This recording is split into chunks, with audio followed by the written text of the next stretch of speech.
Ndugu waandishi wa habari, tumekuja mbele yenu ili kuwaletea taarifa ambayo Wizara ya Fedha imeona ni vema ikawafikia wananchi wa Tanzania wote, wadau wa ndani na nje, katika kuhakikisha kwamba kazi ambayo tunaiendea na viongozi wetu wametukabidhi kuifanya kwa niaba ya Mheshimiwa Rais na kwa niaba ya Mheshimiwa Waziri wa Fedha, lakini pia kwa niaba ya kiongozi wetu Katibu Mkuu Wizara ya Fedha, tunaifanya ipasavyo. Wizara ya Fedha kupitia kamati ya ushauri wa maboresho ya sera za kodi, yani Task Force on Tax Reforms, ina jukumu la kuratibu upatikanaji wa maoni ya wadau, kuchakata maoni hayo na hatimaye kuwasilisha mapendekezo mbalimbali ya sera za kodi kwenye kamati ya ushauri wa kodi ili yaweze kujumuishwa kwenye maandalizi ya bajeti ya serikali ya kila mwaka. Utekelezaji wa jukumu hili hufanyika kwa mujibu wa kifungu cha 10 kifungu kidogo cha kwanza na kifungu cha 10 kifungu kidogo cha pili vya kanuni za bajeti za mwaka 2015, ambapo Wizara ya Fedha hutoa taarifa kwa umma kuwataka wadau kuwasilisha maoni yao kwa njia kama njia ya kuongeza ushirikishwaji wa wananchi. Kwa hiyo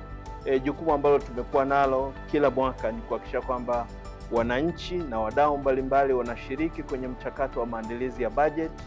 na hivyo ndivyo ambavyo tumekuwa tukifanya kwa kutoa taarifa kwa umma, kupita kwenye maeneo mbalimbali, kusolicit ama kupata maoni kutoka kwa wananchi hao, na hatimaye maoni yale kuyafanyia kazi ndani ya kikosi kazi cha wataalamu ambayo inajumuisha kikosi kazi cha wataalamu wa serikali, lakini pia wale wa sekta binafsi, ili kuja sasa na mapendekezo ambayo ni ya manufaa kwa nchi yetu, kwa maana ya serikali pamoja na wananchi wake. Kwa hivyo kuanzia mwaka 2023 serikali kupitia Wizara ya Fedha ilianzisha maadhimisho ya siku ya kongamano la kodi kitaifa, yani National Tax Dialogue, ambayo ni kilele cha jukwaa la ushirikishwaji wa wananchi katika hatua za kupokea mapendekezo ya maboresho ya mfumo wa kodi nchini. Kongamano la mwaka 2023, mtakumbuka ndugu wananchi, lilifanyika tarehe 11 Januari, na kongamano la pili la mwaka 2024 lilifanyika tarehe 27 Februari 2024. Maandalizi ya kongamano la kitaifa la kodi kwa mwaka 2025 yalianza kwa makongamano ya kodi kikanda yaliyofanyika kuanzia tarehe 18 Novemba 2024 hadi tarehe 6 Disemba 2024. Makongamano hayo yalifanyika katika kanda ya Mashariki, yani Dar es Salaam, kanda ya Kaskazini, yani Arusha, kanda ya Ziwa, yani Mwanza, lakini pia kanda ya Magharibi, yani Kigoma, kanda ya Kati, yani Dodoma, lakini pia kanda ya Nyanda za Juu Kusini, yani Iringa na Mbeya, na kanda ya Kusini, yani Mtwara. Kwa kazi yetu ni kuwafikia wananchi, kuwafikia wafanyabiashara, kuwafikia wadau mbalimbali kwenye maeneo hayo, katika kuhakikisha kwamba tunakusanya maoni yatakayofaa kwa ajili ya maendeleo ya nchi yetu, pale ambapo yatakuwa yamefanyiwa kazi kwa uhakika na kupelekwa bungeni yakabadilishwa ama yakafanywa kazi na kuwa sheria za nchi yetu zinazotuongoza katika utekelezaji wa majukumu, lakini katika ufanyaji wa biashara. Kwa hivyo ndugu wa Tanzania na ndugu waandishi wa habari, kongamano la kodi kitaifa kwa mwaka 2025 limepangwa kufanyika siku ya Jumanne tarehe 15 Aprili 2025. Kongamano hili linafanyika katika ukumbi wa Julius Nyerere International Convention Center jijini Dar es Salaam, na tunatarajia litakuwa na washiriki zaidi ya 1000 kutoka sekta ya umma, lakini pia pamoja na sekta binafsi. Na katika kuliendea kongamano hili tumefanya tathmini wakati tunawapitia wananchi na wadau mbalimbali, na azma ambayo tumeona ni vyema kuichukua kwa mwaka huu ni kuwa na msimamo ambao tunasema tunalenga kuongeza ukuzaji wa rasilimali za ndani kwa kustawisha fursa za wananchi. Kwa sisi tumefanya tathmini, tumefanya review ya maeneo mbalimbali, tumewasikiliza pia wadau wetu na wananchi mbalimbali, na tumeona eneo moja ambalo tunahitaji kulifanyia kazi zaidi ni lile la kuhakikisha kwamba wananchi wetu wanafaidika na fursa za kiuchumi. Kwa hivyo kongamano hili linalenga kukaa chini kwa pamoja na kupokea maoni sasa ya wananchi hawa, ili hayo malengo ambayo tumesema ndio tuyaendee, tuyafanye kwa namna gani kwa muktadha wa pale ambapo tunaelekea bungeni. Na mtakumbuka ndugu wananchi, kuanzia mwaka 2021 wakati rais wetu mpendwa Dr. Samia Suluhu Hassan alivyoingia madarakani na kupitia uanzishwaji wa kongamano kama hili, hatua mbalimbali zimechukuliwa ambazo zimepelekea mafanikio makubwa katika uchumi wetu,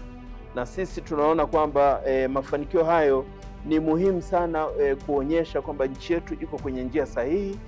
katika maeneo mbalimbali, na hivyo basi ni vyema kutumia mafanikio hayo kujenga sasa yale mafanikio zaidi kwa wananchi. Kwa mfano, ndugu waandishi wa habari na Watanzania,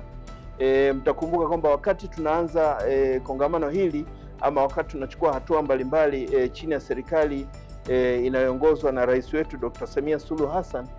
mwaka 2022 kupitia sera mbalimbali ambazo tuliweza kuzirekebisha, miradi zaidi ya 293 ilisajiliwa na kituo chetu cha uwekezaji Tanzania, na miradi hiyo ilikuwa na thamani ya trilioni 11.7.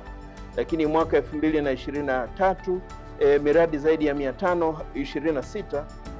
yenye mitaji inayofikia trilioni 14.6 na yenyewe pia iliweza kusajiliwa, na hii ikiwa na matokeo mbalimbali ya kuweza kupata ajira na mapato kwa wananchi wetu na kadhalika. Lakini pia mwaka 2024 peke yake miradi yenye thamani ya shilingi trilioni 24.67 ambayo ni miradi zaidi ya 901 imesajiliwa kupitia kituo chetu. Nini maana ya haya matokeo ambayo tunayasema? Kwamba sera za serikali ya awamu ya 6